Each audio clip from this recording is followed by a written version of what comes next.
আসসালামু আলাইকুম, welcome to memes kitchen.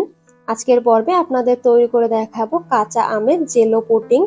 এখন যেহেতু আমের সিজন আর প্লাস গরম, তাই এরকম ঠান্ডা ঠান্ডা ডেজার্ট তৈরি করে পরিবারের সবার মন প্রাণ একদম নিমেষেই ঠান্ডা করে দিতে পারেন। শুধুমাত্র আম আর দুধ দিয়েই এই মজাদার পুডিংটি তৈরি করে নিতে পারবেন। আশা করি আমার আজকের রেসিপি আপনাদের কাছে ভালো লাগবে। পুডিং বানানোর জন্য আমি মাঝারি সাইজের দুটি আম নিয়েছি। এখন এই আমগুলোকে খুব ভালোভাবে ছিলে তারপরে ক্লিন করে নিয়েছি। এখন একটি নাইফ দিয়ে আমি পাতলা পাতলা করে কেটে নিচ্ছি, যাতে এই আমগুলো আমার ব্লেন্ড করতে সুবিধা হয়।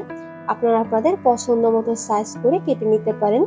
সবগুলো আম কাটা হয়ে গেছে। এখন একটি ব্লেন্ডারের জারে এই কেটে রাখা আমগুলো নিয়ে নিচ্ছি।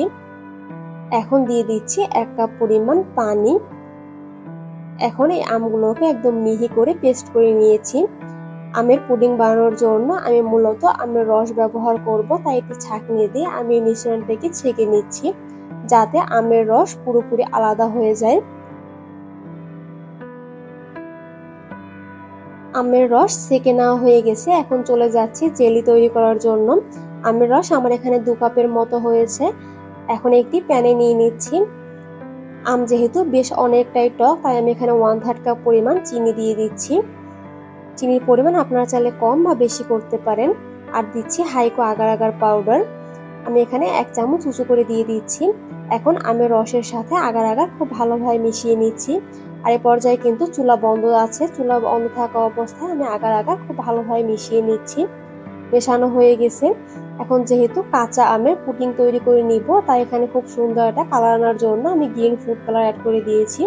সবগুলোকে খুব ভালোভাবে মিশিয়ে এখন চুলা অন করে দিচ্ছি। আর চুলা জ্বালানোর শুরুতে কিন্তু এভাবে কিছু লামসের সৃষ্টি হতে পারে, কিন্তু কন্টিনিউয়াসলি নাড়তে নাড়তে এটা কিন্তু খুব ভালোভাবে মিশে যাবে। এতে কিন্তু ভয় পাওয়ার কোনো কারণ নেই। আর এভাবে কন্টিনিউয়াসলি নেড়ে আমি 2 মিনিটের মতো এই জেলিটাকে জাল দিয়ে নিয়েছি। এখন যে পাত্রে আমি সেট করব, সরাসরি সেই পাত্রে ঢেলে নিচ্ছি। এখন এভাবেই রেখে দিব জেলি পুরোপুরি সেট হওয়া পর্যন্ত। আমার জেলিগুলো কিন্তু খুব ভালোভাবে সেট হয়ে গেছে, আর দেখতেই পাচ্ছেন পারফেক্ট ভাবে কিন্তু জমে গেছে। এখন একটি নাইফ দিয়ে আমি ছোট ছোট করে কিউব করে কেটে নিচ্ছি। আপনারা আপনাদের পছন্দ মতো যে কোনো সাইজের করে এই জেলিটা কেটে নিতে পারেন, কিন্তু আমার কাছে কিউব করে কেটে নিলে এটা দেখতে সুন্দর লাগে, তাই কিউব করে কেটে নিয়েছি। সবগুলো জেলি আমার কাটা হয়ে গেছে। এখন এভাবে আমি একটা সাইডে রেখে দিব। এগুলো আমি পরে ব্যবহার করব।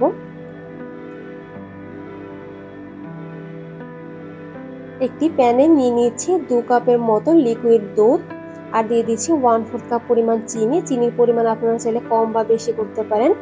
1 চামচ উঁচু করে আগার আগার পাউডার দিয়ে দিচ্ছি। এখন সবগুলো খুব ভালোভাবে মিশিয়ে নিচ্ছি। আর এই পর্যায়ে কিন্তু চুলা বন্ধ আছে। আপনারা আগার আগার পাউডার যে কোনো সুপার শপে খুব ইজিলি পেয়ে যাবেন। মেশানো হয়ে গেলে এখন চুলা অন করে আমি এই মিশ্রণটাকে 2 মিনিটের মতো জাল দিয়ে নিব।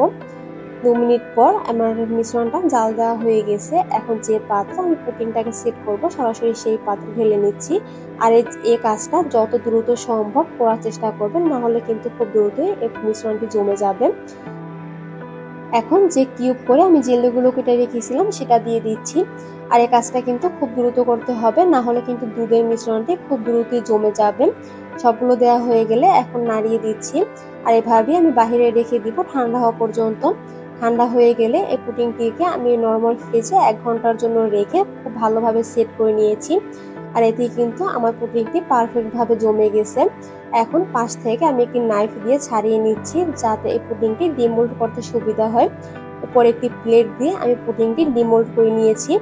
আর দেখতেই পাচ্ছেন পুডিংটি দেখতে কতটা সুন্দর লাগছে, আর একদমই লোভনীয় হয়েছে পুডিংটি। আপনারা কিন্তু এই গরমে ঠান্ডা ঠান্ডা এই ডেজার্টটি তৈরি করে পরিবারের সবাই মন প্রাণ একদম ঠান্ডা করে দিতে পারেন। তৈরি হয়ে গেল কাঁচা আমের জেলো পুডিং। আমি আপনাদের সাথে পুডিংটি কেটে শেয়ার করছি যে পুডিংটি কতটা সফট আর স্মুথ হয়েছে, আর একদম পারফেক্ট ভাবে জমেছে। দেখতেই পাচ্ছেন মাশাআল্লাহ পুডিংটি কতটা পারফেক্ট ভাবে জমেছে, আর একদমই কিন্তু সফট আর স্মুথ হয়েছে।